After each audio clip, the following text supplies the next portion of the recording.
दिवसांसाठी सिडकोच्या घरांच्या किमती कमी होणार आहेत। मंत्री आणि सिडकोचे अध्यक्ष संजय शिरसाट यांनी याबाबत संकेत दिले असून गेल्या काही दिवसांपासून सिडकोच्या घरांची विक्री करण्याची प्रक्रिया चालू झाली आहे। मात्र सिडकोची घरे फारच महाग आहेत अशी तक्रार सामान्यांकडून केली जात होती। त्यावरच आता सिडकोचे अध्यक्ष संजय शिरसाट यांनी मोठी माहिती दिली आहे आणि त्यांनी आगामी काळामध्ये सिडकोची घरे स्वस्त होणार असल्याचे संकेतही दिलेत। तसंच मराठी माणूस शहराबाहेर फेकला जाऊ नये यासाठी सिडकोच्या जाचक अटी शिथिल करणार असल्याचंही त्यांनी सांगितलं असून यासह सिडकोच्या लॉटरीमध्येही मुदतवाढ देणार असल्याचं सांगितलंय। त्यामुळे आता सिडकोमध्ये घर घेणाऱ्यांसाठी मोठी बातमी आहे। सिडकोच्या जाचक अटी शिथिल करणार यासोबतच घरांच्या किमतीही कमी होणार। काही दिवसांपूर्वी सिडकोच्या घरांच्या किमती जाहीर झाल्या होत्या, मात्र त्या काहीशा जास्त असल्याने अनेक नागरिकांनी नाराजी व्यक्त केली होती। त्यानंतर आता सिडकोचे अध्यक्ष संजय शिरसाट यांनी हे दर कमी होणार, किमती कमी होणार असे संकेत दिलेले आहेत।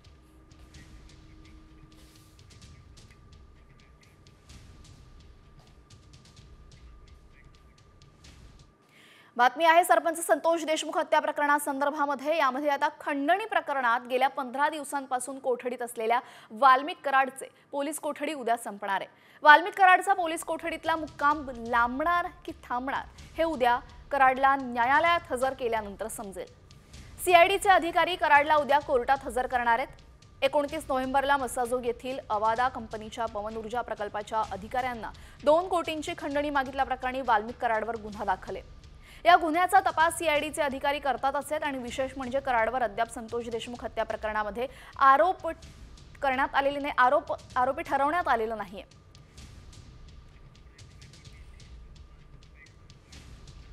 बीडमधील सरपंच हत्या आणि खंडणी प्रकरणी आरोपी विष्णू चाटेला 14 दिवसांची न्यायालयीन कोठडी सुनावण्यात आलेली आहे। दरम्यान केज सत्र न्यायालयानं चाटेला न्यायालयीन कोठडी सुनावलेली आहे। 2 दिवसांची सीआयडी कोठडी संपल्यानंतर त्याला न्यायालयामध्ये हजर केलं होतं आणि त्यानंतर आता त्याला 14 दिवसांची न्यायालयीन कोठडी सुनावण्यात आलेली आहे।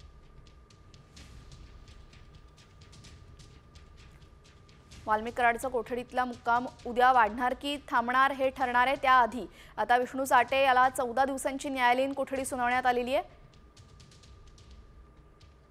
सरपंच हत्या आणि खंडणी प्रकरणी कोठडी सुनावण्यात आली असून तपास अजूनही सुरूच आहे।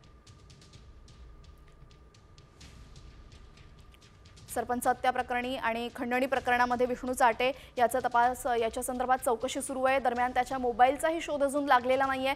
मोबाईल त्याने नाशिकला फेकला अशी माहिती दिलेली आहे, मात्र तो मोबाईल अजून सापडला नाही। तो मोबाईल सापडल्यानंतर अनेक गोष्टी समोर येऊ शकतात। विद्यार्थिनीची छेड काढणाऱ्या शिक्षकाला पालकांनी चांगला चोप दिलेला आहे। रत्नागिरीमधील एका नामांकित शाळेमध्ये हा प्रकार घडलेला आहे। विद्यार्थिनीच्या तक्रारीनंतर पालकांनी शिक्षकाला चोपलंय आणि त्यानंतर शाळेतील शिपायाने देखील पालकांवर हात उचलला होता। दरम्यान पोलिसांनी छेड काढणाऱ्या शिक्षकाला ताब्यात घेतलेलं आहे आणि त्याचं शाळेतून निलंबन करण्यात आलेलं आहे। तो कंत्राटी पद्धतीने शाळेत काम करत होता आणि त्यानं विद्यार्थिनीची छेड काढली। विद्यार्थिनीने केलेल्या आरोपांनंतर पालकांनी आक्रमक पवित्रा घेतला आणि रत्नागिरीमधील एका नामांकित शाळेतला हा प्रकार आहे।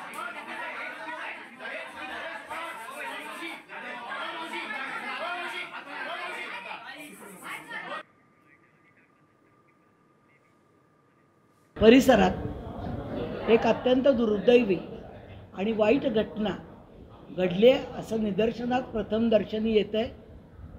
आम्ही त्या शिक्षकाला लगेचच बडतर्फ केलेला आहे। त्याला कुठल्याही प्रकारचा पाठिंबा किंवा त्याला पाठीशी घातलं जाणार नाही। त्याच्यावर कठोरात कठोर कारवाई होईल। नाशिकच्या लासलगाव बाजार समितीत राज्य कांदा उत्पादक संघटनेतर्फे लिलाव बंद पाडण्यात आलेला आहे। आंदोलन करण्यात आलेले आहे। कांद्याच्या भावामध्ये मोठी घसरण होत असल्याने तसेच निर्यात शुल्क रद्द करण्याची मागणी यासाठी आंदोलन करण्यात आलेले आहे। कांद्याच्या भावात घसरण झाल्याने आक्रमक झालेले आहेत। लासलगावमध्ये कांदा लिलाव बंद पाडण्यात आलेला आहे।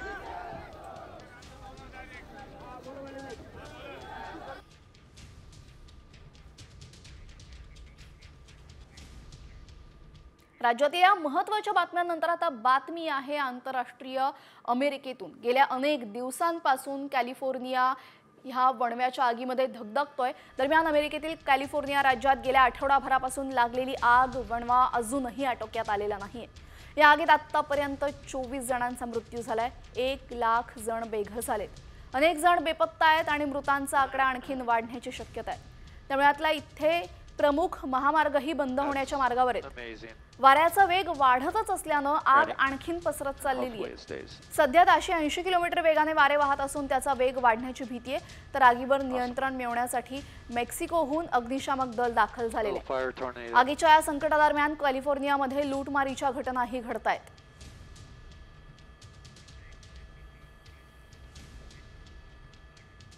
तर कॅलिफोर्नियामध्ये लागलेल्या आगीमध्ये प्रचंड नुकसान झालेले आहे. जवळपास $150 म्हणजेच जवळपास 13 लाख कोटींची संपत्ती जळून खाक झालेली आहे.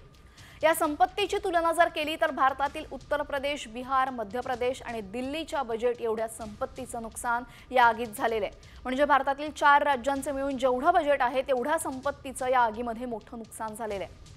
नुकसानीचा आकडा आणखीनच वाढण्याची भीती आहे, कारण की अजूनही ही आग शमवण्यामध्ये अग्निशामक दलाला यश आलेलं नाहीये. यूपीचं बजेट आहे 7 लाख कोटी, बिहारचं 3 लाख कोटी, मध्य प्रदेशचं 3 लाख कोटी आणि आगीमध्ये जवळपास 13 लाख कोटी खाक झालेत. यूपी बिहारच्या बजेट एवढं नुकसान, 4 राज्यांच्या बजेट एवढं नुकसान कॅलिफोर्नियात लागलेल्या आगीत झालेलं आहे. आता ब्रेकअपचा त्रास संपणार आहे. अमेरिकन टेक कंपनीनं यावेळेस AI रोबोट गर्लफ्रेंड तयार केलेली आहे आणि तिचं नाव आर्या असं आहे. आर्या अगदी माणसाप्रमाणे बोलू शकते आणि तिच्या भावना तुमच्याशी शेअर करू शकते. ती तुम्हाला आयुष्यभर साथ देईल असं कंपनीचं म्हणणं आहे. या रोबोटमध्ये अगदी खऱ्या माणसांसारखीच वैशिष्ट्ये आहेत आणि त्याची किंमत सुमारे 1.5 कोटी आहे. आर्या तुमच्या चेहऱ्यावरील हावभाव कॉपी करू शकते आणि माणसांसारखी प्रतिक्रियाही देऊ शकते. त्यामुळे आता ब्रेकअपचा त्रास संपलाय. आयुष्यभरासाठी साथ देणारी AI गर्लफ्रेंड आता बघायला मिळते.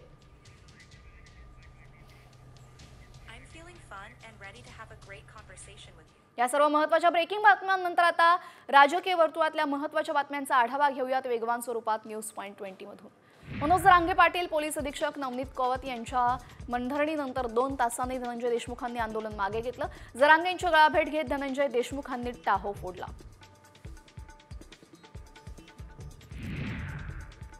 वाल्मिक कराडला मकोका लावा आणि हत्येचा गुन्हा दाखल करा या मागणीसाठी धनंजय देशमुखांनी थेट पाण्याच्या टाकीवर चढत आंदोलन केले. धनंजय देशमुख यांच्यासोबत त्यांचे नातेवाईकही आंदोलनात सहभागी झाले होते. सरपंच संतोष देशमुखांच्या मारेकऱ्यांना आणि वाल्मिक कराडला फाशी द्या अशी मागणी मस्साजोगच्या ग्रामस्थांनी केलेली आहे. मुख्यमंत्री आणि उपमुख्यमंत्र्यांनी इकडे लक्ष देण्याची विनंती ग्रामस्थांना केलेली आहे.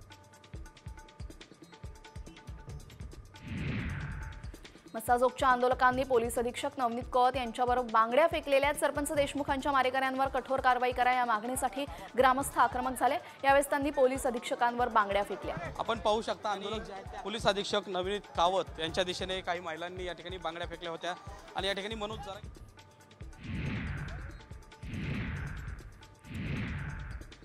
आमच्या घरासमोर पोलिसांचा ताफा असताना काका पाण्याच्या टाकीवर चढून आंदोलन करतायत. मग पोलीस काय करतायत? माझे वडील गेले, उद्या काकाला गमावलं तर आम्ही काय करायचं असं वैभवीनं म्हटलंय.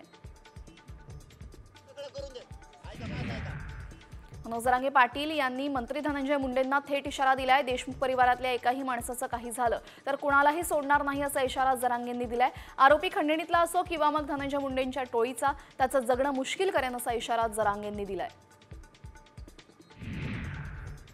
मुख्यमंत्री फडणवीस यांनी बीडचे पोलीस अधीक्षक आणि CID अधिकाऱ्यांना फोन केला. सरपंच हत्या प्रकरणी फडणवीसांनी आतापर्यंतच्या तपासाचा आढावा घेतला आणि या प्रकरणामध्ये एकही आरोपी सुटता कामा नये असे आदेश मुख्यमंत्री फडणवीसांनी दिलेत. संतोष देशमुख हत्या प्रकरणामध्ये मंत्री धनंजय मुंडेंचं नाव आल्यानंतर मुंडेंच्या राजीनाम्याची मागणी होते. नैतिकता म्हणून धनंजय मुंडेंनी राजीनामा द्यावा आणि तो स्वीकारला जावा या मागणीसाठी खासदार अमोल कोल्हे यांनी मागणी केली आहे.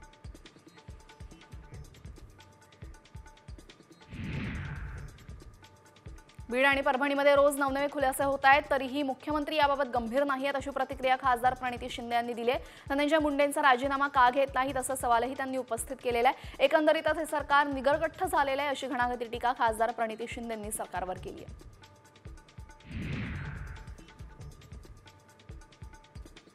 पर्यावरण मंत्री पंकजा मुंडे यांनी पुन्हा एकदा संतोष देशमुख प्रकरणावर बोलणं टाळलेलं आहे. पंकजा मुंडे आज पिंपरी चिंचवडच्या दौऱ्यावर होते. या दौऱ्यादरम्यान पत्रकारांनी पंकजा मुंडे यांना देशमुख हत्या प्रकरणासंदर्भात प्रश्न विचारला होता, मात्र मुंडेंनी कोणतीही प्रतिक्रिया दिली नाही. संतोष देशमुख हत्या प्रकरणामध्ये कुणालाही पाठीशी घातलं जात नाहीये. जे दोषी असतील त्यांच्यावर कारवाई करण्यात येईल असं विधान मंत्री धर्मराज देसाई यांनी केलेलं आहे. लक्ष्मण हाकेंची पत्रकार परिषद सुरू होण्यापूर्वी त्यांना धमकी देण्यात आली होती. लक्ष्मण हाकेंनी स्वतःला ही माहिती देत त्या संदर्भातील व्हिडिओ सुद्धा समोर आलेला आहे. जरांगे यांच्या समर्थकांकडून फोनवरून धमकी आली आणि अरेरावी करण्यात आली असा आरोप ओबीसी आंदोलक हाकेंनी केलेला आहे.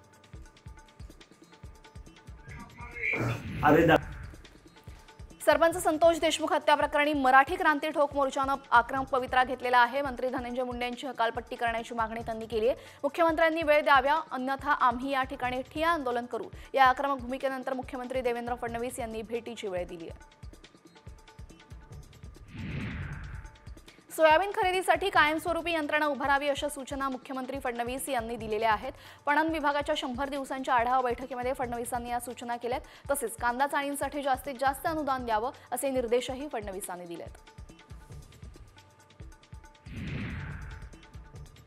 राज्याचे वैद्यकीय शिक्षण मंत्री हसन मुश्रीफ यांनी शक्तीपीठ महामार्गाविषयी महत्त्वपूर्ण विधान केलेलं आहे. शक्तीपीठ महामार्ग कोल्हापुरात होणार नाही याबाबत मुख्यमंत्री फडणवीस यांची आणि माझी सविस्तर चर्चा झालेली आहे. शक्तीपीठ सांगलीपर्यंत होईल पण कोल्हापुरात होणार नाही असं मुश्रीफ म्हणाले.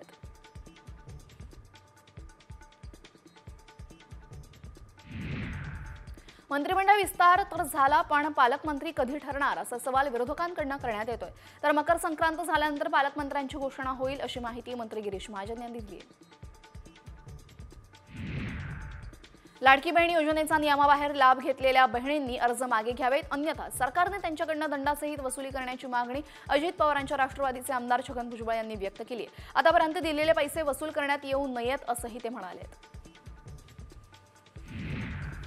सिंधुदुर्गातील चिपी विमानतळावरनं वैभव नाईक आणि नारायण राणे आमने सामने आलेले आहेत. 15 दिवसांमध्ये चिपी विमानतळावर सुरू करा, अन्यथा विमानतळाला टाळं ठोकणार असा इशारा वैभव नाईक यांनी दिला. तर तू टाळं मारूनच दाखव, नाहीतर तुझ्या घराला टाळं मारलं नाही तर नारायण राणे नाव नाही सांगणार असं आव्हान राणेंनी दिलंय. मराठा आरक्षणासाठी शिंदे समितीचं कार्यालय मंत्रालयाच्या 7व्या मजल्यावर होतं, मात्र आता हे कार्यालय 7व्या मजल्यावरनं हलवलेलं आहे. या ठिकाणी राष्ट्रवादीचे राज्यमंत्री इंद्रनील नाईक आणि भाजपाच्या राज्यमंत्री मेघना बोर्डीकर यांना देण्यात आलेले. आता दालन कुठे दिलं जाणार हे कळू शकलेलं नाहीये. गुणरत्न सदावर्ते आणि त्यांच्या पत्नी जयश्री पाटील यांनी कर्मचाऱ्यांमार्फत एसटी बँकेतून कोट्यावधी रुपये उकळलेले आहेत असा आरोप शिवपरिवहन वाहतूक कामगार सेनेचे सरचिटणीस संतोष शिंदे यांनी केलेला आहे. शिर्डीतील महाअधिवेशनातून केंद्रीय गृहमंत्री अमित शहा यांनी उद्धव ठाकरेंवर टीकेची भडीमार केलेली आहे. यावर आता खासदार संजय राऊतांनी जोरदार प्रत्युत्तर दिले. उद्धव ठाकरेंनी दगाफटका केलेला नाही तर गद्दारीला खतपाणी घालण्याचं काम मोदी शहांनी केले असं राऊत म्हणाले.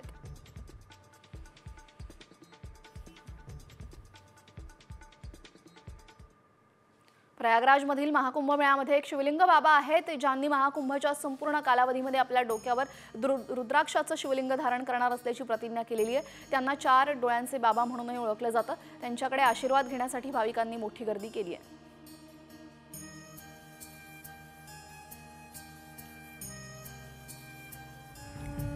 बँकॉकच्या आकाशामध्ये दिव्य आणि भव्य महाकुंभचा अधिकृत ध्वज आकाशामध्ये 13,000 फूट उंचीवर फडकवण्याचा नवा विक्रम झालेला आहे. अनामिका शर्माने महाकुंभचा ध्वज आकाशात फडकवून जगातील सर्वात मोठ्या मानवी मंडळाला उपस्थित राहण्याचं आमंत्रण दिलेलं आहे. हिंदू हृदय का शंखना. दिवंगत स्टीव्ह जॉब्स यांच्या पत्नी लॉरेन पॉवेल या सध्या भारताच्या दौऱ्यावर आहेत. महाकुंभ मेळाव्यासाठी त्या प्रयागराज इथं आल्या. तत्पूर्वी त्यांनी काशी विश्वनाथ मंदिराला भेट दिली. यावेळेस त्यांच्याबरोबर स्वामी कैलाश नंदगिरी महाराजही होते. त्यांनी लॉरेन यांना कमला असं नावही दिलंय.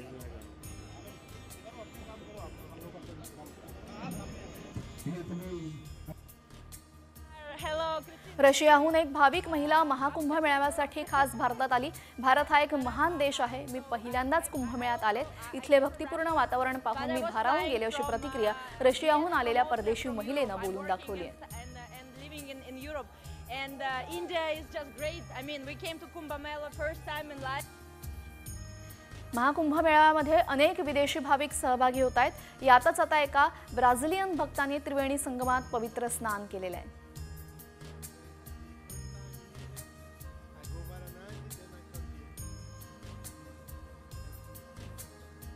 सुरतहून महाकुंभ मेळ्याला जाणाऱ्या रेल्वेवर जळगावमध्ये दगडफेक करण्यात आली आहे. ताप्ती गंगा एक्सप्रेसच्या काचाही यात फुटलेल्या आहेत. अचानक झालेल्या दगडफेकीनं प्रवाशांमध्ये भीतीचं वातावरण आहे. पोलीस प्रशासनाने याची दखल घेतली. घटनेचा व्हिडिओ व्हायरल होतोय. कोई असामाजिक तत्वों द्वारा पत्थर फेंका गया. हम रेलवे मिनिस्टर से गाड़ी छूटी कम से कम 3 किलोमीटर आगे. कोई असामाजिक तत्वों द्वारा पत्थर फेंका. 4 दिवसांपूर्वी झालेल्या भांडणाच्या वादातून सांगली शहर पोलीस ठाण्यासमोरच 2 गट समोरासमोर भिडलेत. यावेळेस एकाच बेदम मारहाण करण्यात आली. पोलिसांनी तत्काळ हस्तक्षेप करत दोन्ही गटाला पांगवलं. यानंतर दोन्ही गटातील कार्यकर्त्यांना पोलिसांनी ताब्यात घेतलंय.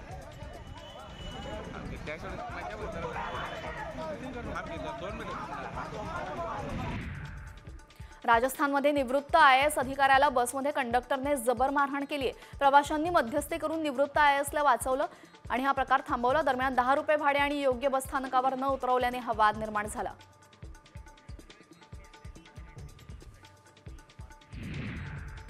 यानंतर आता बातमी आहे शक्तीपीठ महामार्गासंदर्भातली. नागपूर ते गोवा या 805 किलोमीटर लांबीच्या शक्तीपीठ महामार्गाबद्दल मुख्यमंत्री देवेंद्र फडणवीस यांनी महत्त्वाची माहिती दिली आहे.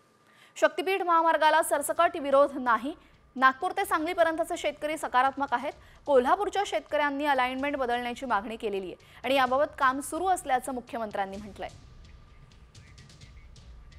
शक्तीपीठ महामार्गाला सरसकट विरोध नाही आहे.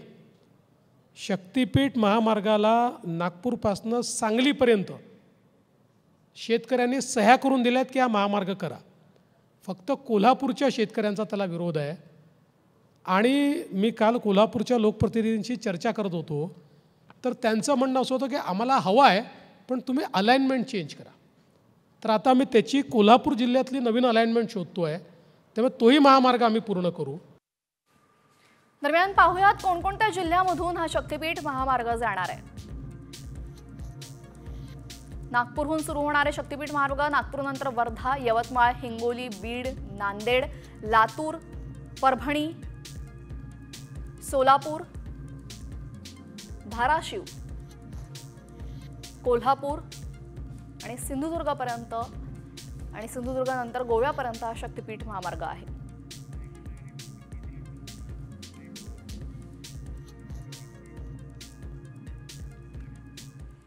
यानंतर राज्यासह देशातल्या महत्त्वाच्या बातम्यांचा घेऊयात वेगवान आढावा. धाराशिवमध्ये एका माकडाने चक्क एसटीवर बसून 17 किलोमीटरचा प्रवास केलाय. कळंब लातूर फेरी करणाऱ्या लाल परीवर हे माकड दिमाखात बसलं होतं. एसटी प्रवासाची हौस पिटली तेव्हा या माकडाने एका पिकअप ट्रकवर उडी मारली आणि ट्रकमधून प्रवास केला.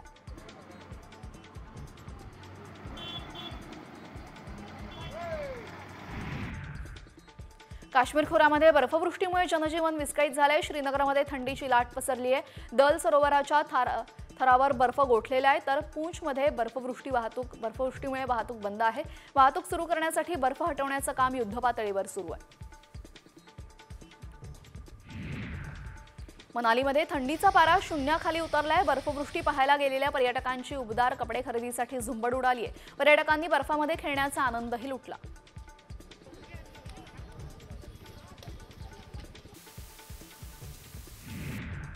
पंतप्रधान नरेंद्र मोदी यांनी जम्मू आणि काश्मीरमधील सोनमर्ग येथील झेड मोर बोगद्याचं उद्घाटन केलेलं आहे. सीएम ओमर अब्दुल्ला आणि LG मनोज सिन्हा, केंद्रीय मंत्री नितीन गडकरी हे देखील यासाठी उपस्थित होते.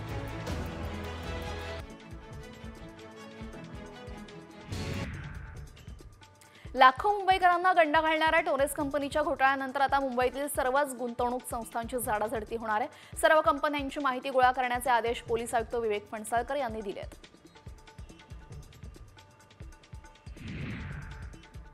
कल्याणमध्ये डिलिव्हरी बॉयजकडनं वाहतूक नियमांचं सर्रास उल्लंघन केलं जातं. धक्कादायक बाब म्हणजे कारवाई टाळण्यासाठी ते नंबर प्लेटवर स्टिकर्स लावतात. निलेश जगदाळे या तरुणाने या प्रकारचा व्हिडिओ तयार करून पोलिसांमध्ये तक्रार दाखल केली आहे. असे डिलिव्हरी बॉय आणि त्यांच्या कंपन्यांवर कठोर कारवाईची मागणी यावेळेस केली जाते. मुंबईमध्ये बेस्ट लोकल मेट्रोनंतर आता केबल कार धावणार आहे। मुंबईकरांना 8 मार्गांवर केबल कारने प्रवास करता येणार आहे। केबल कारच्या प्रकल्पासाठी एकूण 1,25,000 कोटींचा खर्च येणार आहे। पुढच्या 5 वर्षात मुंबईमध्ये ही केबल कार धावणार आहे। मुंबईकरांना 2027 नंतरही टोल भरावा लागणार आहे। MSRDC लवकरच राज्य सरकारला असा प्रस्ताव पाठवणार आहे। विधानसभा निवडणुकीच्या तोंडावर टोल माफी देण्यात आलेली होती, ती वसूल करण्यासाठी 5ही टोल नाक्यांवर जड आणि अवजड वाहनांना 2027 पर्यंत टोल भरावा लागण्याची शक्यता आहे। मुंबईतील गेटवे ऑफ इंडियावर प्रवाशांच्या सोयीसाठी आणि सुरक्षिततेसाठी नवीन फ्लोटिंग रॅम्पची सुरुवात करण्यात आली आहे। हा रॅम्प खास स्पीड बोटीने प्रवास करणाऱ्या प्रवाशांसाठी तयार करण्यात आलेला आहे। बोर्डिंग दरम्यान प्रवासी सुरक्षित राहावेत यासाठी विशेष काळजी घेतली जाते। जागतिक वाहतूक कोंडीमध्ये पुणे शहर 4थ्या क्रमांकावर आहे। वाहनांची संख्या वाढल्याने शहरात मोठ्या प्रमाणात वाहतूक कोंडी होते। 10 किलोमीटर अंतर कापण्यासाठी पुण्यामध्ये 33 मिनिटांचा वेळ लागतोय। टॉमटॉम या डॅनिश संस्थेने जगभरात केलेल्या सर्वेक्षणाच्या अहवालातून ही माहिती समोर आली आहे। महाराष्ट्र राज्य परिवहन महामंडळाअंतर्गत पुणे विभागाच्या ताफ्यामध्ये येत्या वर्षभरामध्ये 200 इलेक्ट्रिक बसेस येणार आहेत। या प्रकरणी चार्जिंग स्टेशनची क्षमता वाढवण्याचा निर्णय घेण्यात आलेला आहे। स्वारगेट ते दापोडी इथं चार्जिंग स्टेशन उभारण्यासाठी परवानगी प्राप्त झालेली आहे। रेल्वेत मेगा भरती होणार आहे, यासाठी 10वी 12वी पास असलेल्यांनाही अर्ज करण्याची संधी आहे। विशेष म्हणजे ही भरती क्रीडा कोट्याअंतर्गत होणार आहे, त्यामुळे वर्ल्ड कप, एशियन गेम्स पासून ते विद्यापीठ पातळीवर खेळांमध्ये चमक दाखवणाऱ्यांना प्राधान्य दिलं जाणार आहे। एसटी कर्मचाऱ्यांना पीएफ मधील ॲडव्हान्स मिळत नाहीये। कर्मचारी आणि अधिकाऱ्यांच्या पगारातून कपात केलेले 1,100 कोटी रुपयांची रक्कम एसटीने पीएफ ट्रस्टमध्ये भरलेली नाहीये, त्यामुळे पीएफ रकमेतून ॲडव्हान्स मागणी करणारे 2,500 कर्मचारी ऑक्टोबरपासून पीएफ ॲडव्हान्स रकमेच्या प्रतीक्षेत आहेत।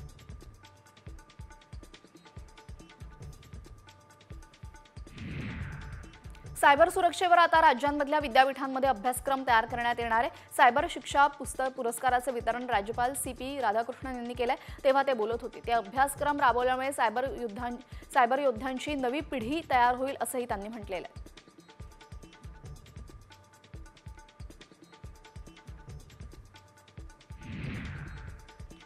अनुदानपात्र शाळांमधल्या बायोमेट्रिक हजेरीचा अहवाल सादर करा अशा आदेश शिक्षण अधिकाऱ्यांनी दिलेले आहे। शिक्षण अधिकाऱ्यांच्या या आदेशानंतर आता शाळेमध्ये धावाधाव सुरू झालेली आहे। अनुदानपात्र शाळांमधले विद्यार्थी, शिक्षक तसंच शिक्षकेतर कर्मचाऱ्यांना बायोमेट्रिक हजेरी बंधनकारक आहे। पुणे महापालिका 11,000 विद्यार्थ्यांना शिष्यवृत्ती देणार आहे। 13,638 पैकी 11,000 विद्यार्थी अर्ज पात्र ठरलेले आहेत। या संबंधित विद्यार्थ्यांच्या बँक खात्यामध्ये लवकरच रक्कम जमा होणार आहे। मागील अनेक वर्षांपासून पालिका समाज विकासातर्फे ही योजना राबवली जाते। मुंबईच्या 14 वर्षीय इरा जाधवने महिलांच्या अंडर-19 क्रिकेटमध्ये मेघालय विरोधात ट्रिपल सेंचुरी ठोकलेली आहे। यावेळी इरानं महाराष्ट्राच्या स्मृती मंथनाचा विक्रम मोडीत काढलाय। इरानं फक्त 157 चेंडूमध्ये नाबाद 346 धावांची खेळी केली आहे।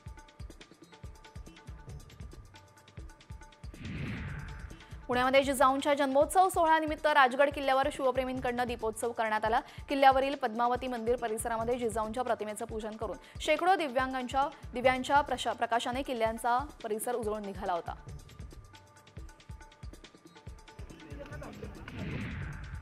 मकर संक्रांतीच्या निमित्ताने विठ्ठल रुक्मिणी मंदिरामध्ये महिला भाविकांनी गर्दी केली। भोगीच्या निमित्ताने आज सकाळी रुक्मिणी मातेची पूजा करण्यात आली। यावेळेस रुक्मिणी मातेची खणा नारळाने ओटीही भरण्यात आली।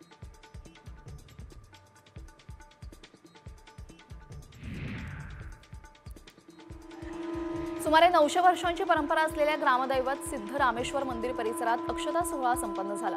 वाजत गाजत 7 नंदीध्वजांची मिरवणूक काढण्यात आली। रंगीबेरंगी फुलांनी सजलेली संमती कट्टा, भक्तिमय वातावरणामध्ये जमलेल्या लाखो भाविकांनी याची देही याची डोळा हा सोहळा अनुभवला। सोलापूरचे शिवयोगी सिद्धरामेश्वर महाराजांच्या गड्डा यात्रेनिमित्त संस्कार भारतीच्या वतीने रांगोळी काढण्यात आली। रांगोळ्यांची सुबकता साकारण्यात आली। तब्बल 2000 किलो रांगोळी तसेच 1000 किलो रंगांचा वापर करण्यात आला।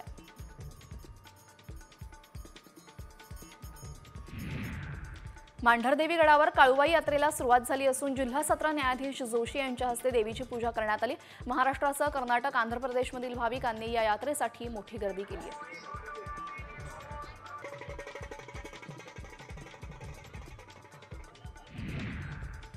नाशिकच्या चंद्रपुरी येथील खंडोबा महाराज आणि बानाई यात्रेला सुरुवात झालेली गावातून मानकऱ्यांच्या घरातून देवांच्या मुखवट्याची भंडारा उधळत वाजत गाजत मिरवणूक काढण्यात आली। यावेळेस मोठ्या संख्येने भाविक गर्दी करत होते।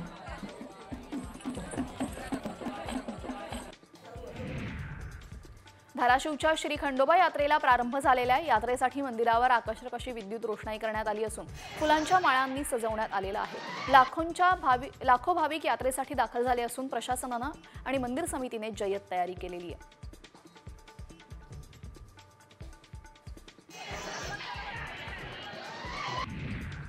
बारामतीत श्री खंडोबा देवाच्या जेजुरीमध्ये पौष पौर्णिमेनिमित्त गाढवांचा बाजार भरलेला आहे। विविध भागातून 500हून अधिक गाढवे विक्रीसाठी आलेली आहेत। बाजारामध्ये विक्रीसाठी कमी प्रमाणात गाढव आल्याने चांगला भाव मिळतोय। खंडोबा देवाच्या दर्शनाबरोबरच गाढवाची खरेदी सुद्धा इथं होतीये। दरम्यान पारंपरिक यात्रेचाही आनंद घेतला जातोय। सांगलीमध्ये श्री सिद्धनाथ देवाच्या पौष जनावरांची यात्रा सुरू झालेली आहे। या यात्रेसाठी महाराष्ट्र कर्नाटक राज्याच्या कानाकोपऱ्यातून पशुपालक शेतकरी आणि व्यापारी मोठ्या प्रमाणात येत आहेत। कोट्यावधींची उलाढाल या ठिकाणी होतीये आणि खिलारी जनावरांची इथे उलाढाल होतीये।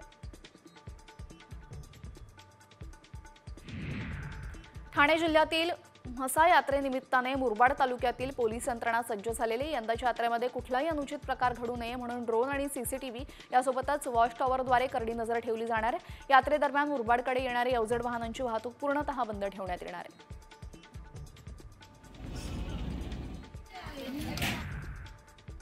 विविध मागण्यांसाठी ठाण्याच्या पालिका मुख्यालयासमोर प्रहार क्रांती संघटनेनं ठिय्या आंदोलन पुकारलेले। दिव्यांग अनुदान तसेच पेन्शन पुन्हा सुरू करण्यात यावी अशा मागण्यांसाठी प्रहार क्रांती संघटना आक्रमक झालेली आहे।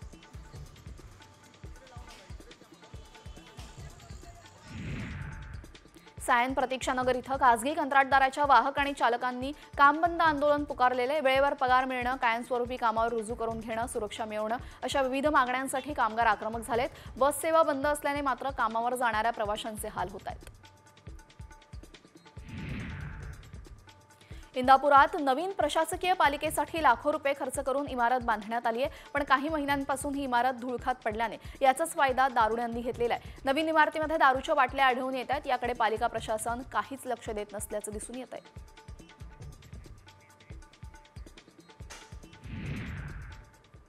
या सर्व बातम्यांच्या वेगवान आढाव्यानंतर आता बातमी आहे भाजपा संदर्भात। भाजपाचं शिर्डीमध्ये मंथन सुरू आहे आणि भाजपाच्या याच महाअधिवेशनातून केंद्रीय गृहमंत्री अमित शहा यांनी शरद पवारांवर आपली तोफ डागली आहे।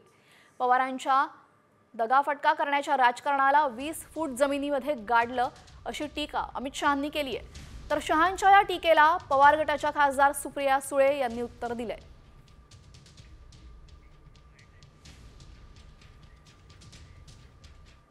महाराष्ट्र की विजय ने 1978 से शरद पवार जी ने जो दगा फटका की राजनीति शुरू की थी उसको 20 फुट जमीन में दफनाने का काम आप लोगों ने किया।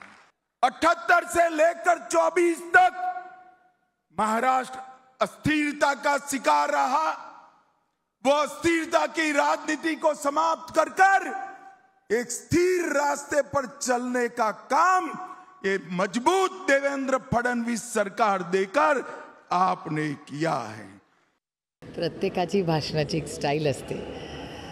एका लोकशाहीमध्ये त्यांना बोलायचा अधिकार आहे, पण मला गंमत एकाच गोष्टीची वाटते की एवढं जर त्यांना असं वाटत असेल आम्हाला अपयश मिळालंय, तरी महाराष्ट्रात आल्यावर हेडलाईन ही शरद पवार आणि उद्धव ठाकरेंनीच होते।